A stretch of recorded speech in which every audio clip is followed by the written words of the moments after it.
Olá, boa noite a todos. Eu quero dizer que é uma alegria estar aqui compartilhando com vocês a minha prática diária no escritório de advocacia, na atuação como advogada sistêmica. É uma alegria e muito obrigado por vocês terem atendido o chamado no coração de vocês e estado aqui para compartilhar com a gente. Muito obrigada. Não tem como nós falarmos em direito sistêmico sem falar em Bert Hellinger. Bert Hellinger foi um criador das constelações familiares que dedicou mais a metade da sua vida ao estudo, né, e à aplicação das constelações familiares durante a sua vida. E, para nossa alegria, em 2010, então, o juiz Sam Storck, que atua no Tribunal de Justiça da Bahia, conheceu pessoalmente o Bert Hellinger e começou a estudar essa prática. E ele conta essa história, é bem engraçada. Quem já assistiu, né? Tem vários materiais no YouTube, enfim. E ele conta essa história que ele começou a estudar, né, então, as constelações familiares, e aí uma certa vez no encontro com o Bert Hellinger, ele disse: eu vou abandonar minha carreira de juiz e vou ser constelador. E aí Bert Hellinger, né, na sua sabedoria, né, infinita, ele provocou o Sam, né, e disse: mas por que você não utiliza esses conceitos, né, esses benefícios dentro do judiciário, dentro da sua profissão?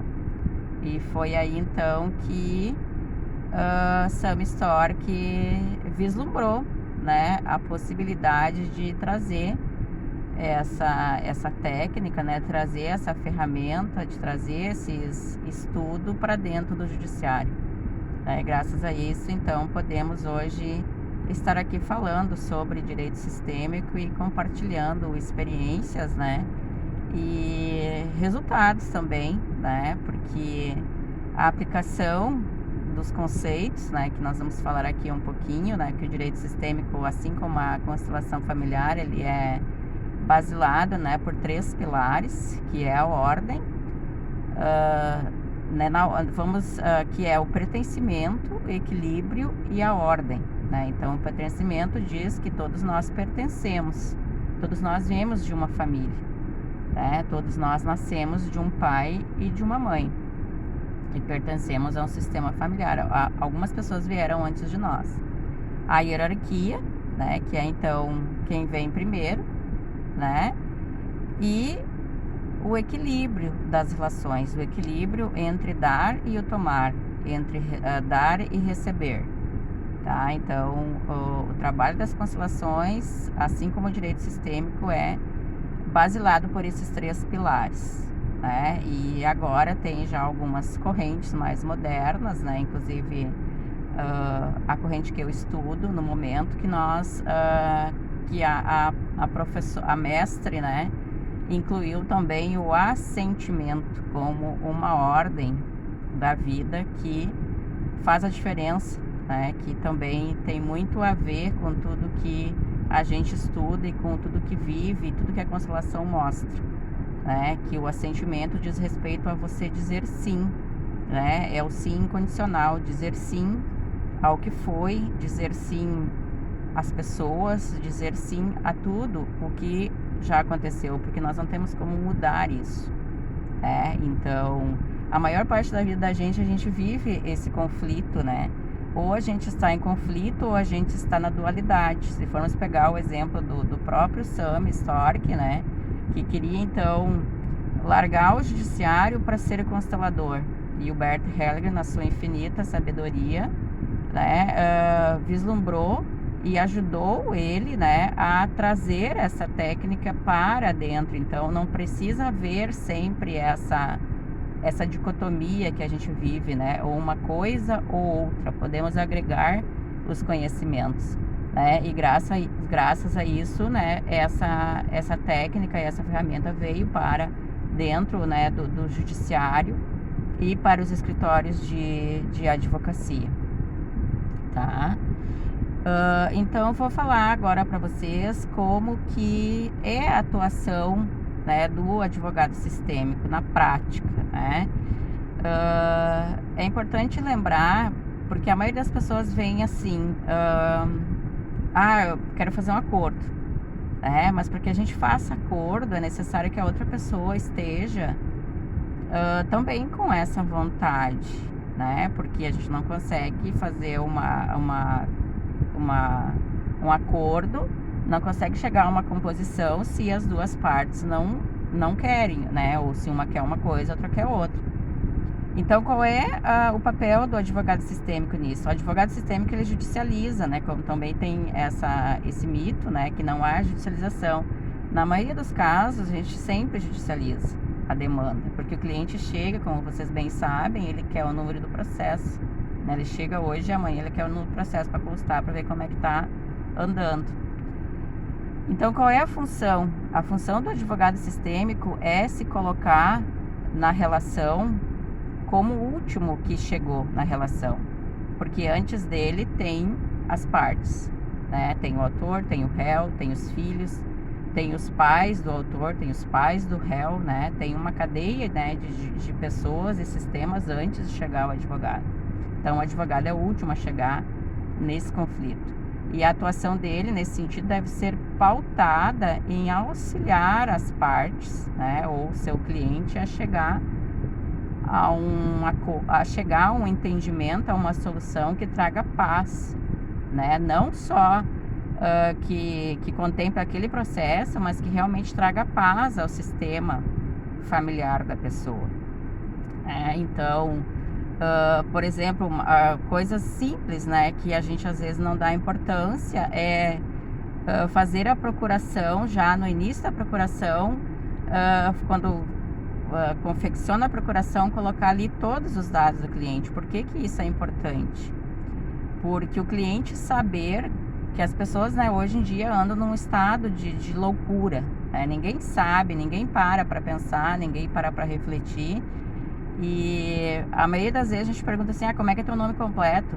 Pasmem, tá? A pessoa às vezes tem dificuldade para dizer qual é o nome completo, quanto mais o nome completo da esposa, aí o bicho pega, tá?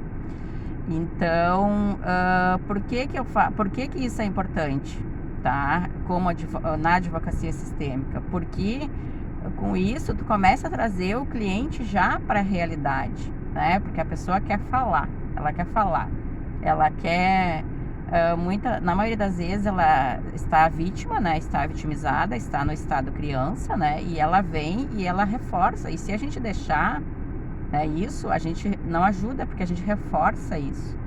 Ela conta de novo, aí ela, agora eu me lembrei disso que eu não tinha me lembrado antes, né? Então ela reforça toda aquela situação, né, deprimente ou difícil que ela passou, e a gente reforça, né? E a gente, nossa, mas credo, como ele pôde fazer isso contigo, né? Como isso aconteceu, enfim. Então, qual é o nosso papel? O papel do advogado é justamente trazer a pessoa para a realidade e começar a fazer perguntas para que ela saia daquele estado de loucura, aquele estado criança que ela chegou, e se porte como uma pessoa capaz de resolver aquela situação, né? Então, basicamente essa é a função, né? Não se limita somente a fazer acordos, né? Porque o acordo, como eu já disse no início da minha fala, precisa que a outra pessoa concorde, senão não vai haver acordo. Mas o que é a principal função? É fazer com que a pessoa adquira a sua força, porque todas as ferramentas, tudo que a gente precisa para resolver os conflitos que se apresentam, eles estão dentro da gente, né? Eles estão dentro de nós. A minha mestra diz isso com muita propriedade, né? Que nós somos seres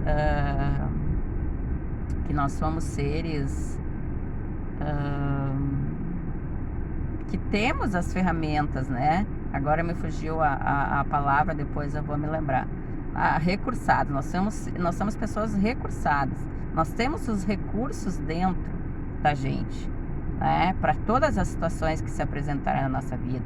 E se o advogado, né, sem criticar, né? Mas o que a gente faz a primeira coisa? Ah, não, porque eu vou te ajudar, vou resolver isso para ti, papapá, né? E isso não ajuda a pessoa. Na verdade, isso enfraquece o cliente, enfraquece a pessoa, porque você tira dela a capacidade que ela tem de ajudar e de se comprometer, né? De se autorresponsabilizar, porque as coisas não acontecem de forma aleatória, uma parte já é culpada. Geralmente tem os dois lados da situação, então cada um tem a sua parcela de culpa, né? Nem sempre o marido é sempre culpado, nem sempre a esposa é sempre culpada. A sogra também leva bastante culpa, né? Enfim, a ex-mulher, nossa, né? A ex-mulher é a causadora de tudo, né? Então, mas na verdade não é. Então o advogado sistêmico ele vai trazer essas falas, ele vai trazer essa concepção para a pessoa que ele está orientando, né? Uma pergunta que eu gosto muito de fazer e que Bert Hellinger, se vocês acompanhar o trabalho e ler, né, vão saber que ele fala assim que geralmente, qual é a pergunta, né? Como é a sua relação com seu pai e com sua mãe? Aí quando a gente pergunta isso, o cliente, né, meio que dá aquela parada, né? E na maioria das vezes já vem o choro, né? Já vem o choro ali, tá? E aí então, porque tudo, né, na concepção de Bert Hellinger, tudo se relaciona com isso, né? Que tudo a causa está na forma como nos relacionamos com o nosso pai e nossa mãe. Porque isso a gente vai levar, isso a gente vai transmitir para os nossos filhos, vai levar para o ambiente de trabalho, vai levar para a nossa vida social, vai levar para o nosso relacionamento, né, as questões que nós próprios não resolvemos, né? Então, o X da questão geralmente é este, tá? E nós vamos falar mais aí em uma outra oportunidade, tá? Foi um prazer, muito obrigada.